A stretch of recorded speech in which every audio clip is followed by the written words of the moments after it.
আমার নিজের ধারণা, বিশেষ করে কমলপুর মহকুমার শান্তির বাজারের যে ঘটনা, এটাকে মাথায় রেখে আপনারা হয়তো বলবার চেষ্টা করছেন।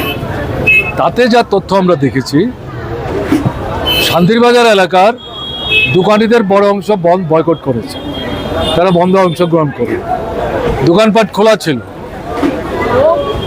সন্ধ্যার পর সেখানে বন্ধের আহ্বানকারী যারা, তাদের সমর্থক একটা অংশ এই দোকানের উপর একের পর এক আক্রমণ সংগঠিত করতে শুরু করে, লুট করে, ভাঙচুর করে, অগ্নিসংযোগ করে। তাতে পুলিশ অফিসাররা ভূমিকা নেওয়ার চেষ্টা করেন, তাতে পুলিশ আক্রান্ত হন, আহত হন।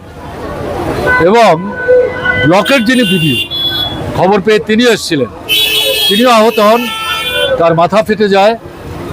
সেখানে তাকে সম্ভবত ফায়ার ব্রিগেডের বন্ধুরা তাকে নিয়ে হাসপাতালে যাওয়ার চেষ্টা করে। এটা সবটা দেখে আমাদের যেটা মনে হয়েছে, দেখুন, বন্ধ একটা দল, গণতান্ত্রিক দল যদি হয়, তাদের ডাকবার অধিকার আছে। এই দাবি আপনি সমর্থন করতে পারেন, নাও করতে পারেন। তাতে শতভাগ মানে দোকানি যারা বন্ধ অংশগ্রহণ করবেনই এমন তো ঘটনা না। একটা অংশ দোকান বন্ধ অংশগ্রহণ নাও করতে পারে। আমরাও তো বন্ধ করেছি, তো আমরা সরকারেও ছিলাম, কিন্তু আমরা তো পিকেটিং করতাম না। ঠিক আছে, সেটা আমাদের নিজেদের একটা নৈতিক অবস্থা, কিন্তু আমাদের টাকা বন্ধ আমরা দেখেছি। একটা অংশ দোকানপাট খোলা থাকতো, কেমন না, কিছু ছোট্ট অংশের গাড়ি ঘোড়া চলতো, কিন্তু তাদের উপর তো কোনো আক্রমণ সেদিন সংগঠিত করেছে কেউ, এই ধরনের কোনো অভিযোগ কিন্তু আমরা শুনি। কারণ এটা আমাদের দৃষ্টিভঙ্গি না। যারা এটা করলেন, তাতে আমাদের নিজের যেটা মনে হচ্ছে, আসলে এটা বন্ধ উপেক্ষা করে দোকান খোলা রেখেছেন, এটাই মূল কথা না।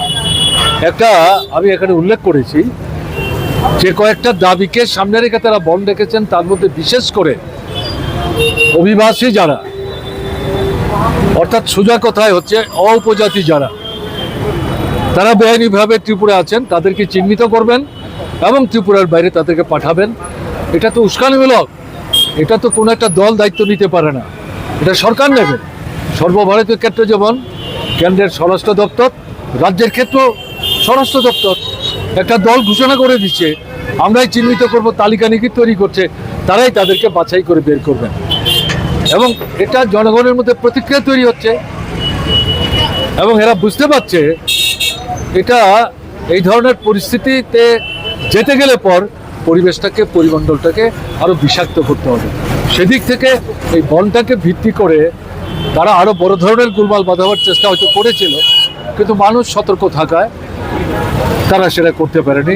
এই সুযোগ এই কমলপুরের শান্তির বাজারে তারা সুযোগ হিসেবে ব্যবহার করলো, এবং এটা করে সেখানে এই অবস্থাটা তারা তৈরি করেছে। এটা আমরা সমর্থন করি না, আমরা এটার প্রতিবাদ করছি। এবং আমরা বিশ্বাস করি পুলিশ প্রশাসন যারা এই কাণ্ডটা সংগঠিত করেছেন তাদের চিহ্নিত করবেন, তাদের বিরুদ্ধে ব্যবস্থা গ্রহণ করবেন। যাদের দোকানপাট ভাঙচুর, লুটপাট, অগ্নিসংযোগ করলো, তাদের পাশে দাঁড়িয়ে তাদেরকে সাহায্য করবেন। দুটো এলাকার স্থায়ী বাসিন্দা তাদের বাড়িঘর পুড়িয়ে দিয়েছে, তাদেরকে সাহায্য করার জন্য সরকার থেকে যাতে পাশে দাঁড়িয়ে তারা ভূমিকা নেন, এটা আমাদের দাবি থাকে। যারা বন্ধ দেখেছে তাদের একজন হচ্ছে মথার বিধায়ক তীব্রামতা। আমার তীব্রামতা বিজেপির সাথে জোট রাজ্যে, তারপরে রাজ্যে এই ধরনের পরিস্থিতি, কি বলবেন? আরে এই বনটাতেও পরোক্ষে সরকারের নৈতিক সমর্থন ছিল। শেষ মুহূর্তে বেকায়দায় পড়ে মুখ্যমন্ত্রী আপনার জম্বুই জেলার কাছে তার একটা অফিস উদ্বোধন করতে গিয়ে তখন তিনি বক্তব্য রেখেছেন।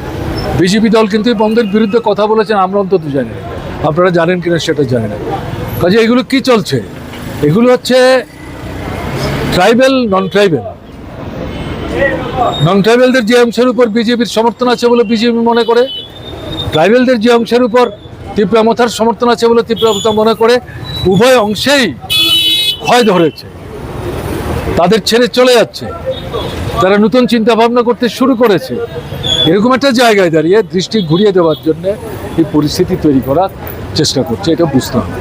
কোথাও কি মনে হচ্ছে যে 80 ব্যাংকে ফিরিয়ে আনার চেষ্টা হচ্ছে না, এরকম এরকম এরকম মনে করার কারণে এগুলি বলবেন না, ঠিক না।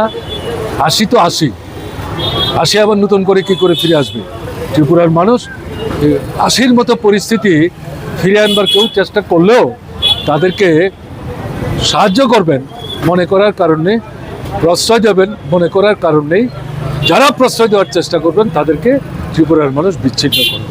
মানুষ শান্তি চান, সম্প্রীতি চান। কালকে যে অশান্তি তৈরি করবার জন্য এই বনটা আহত হয়েছিল, সেভাবে তো পারেনি করতে, এটা বুঝতে হবে।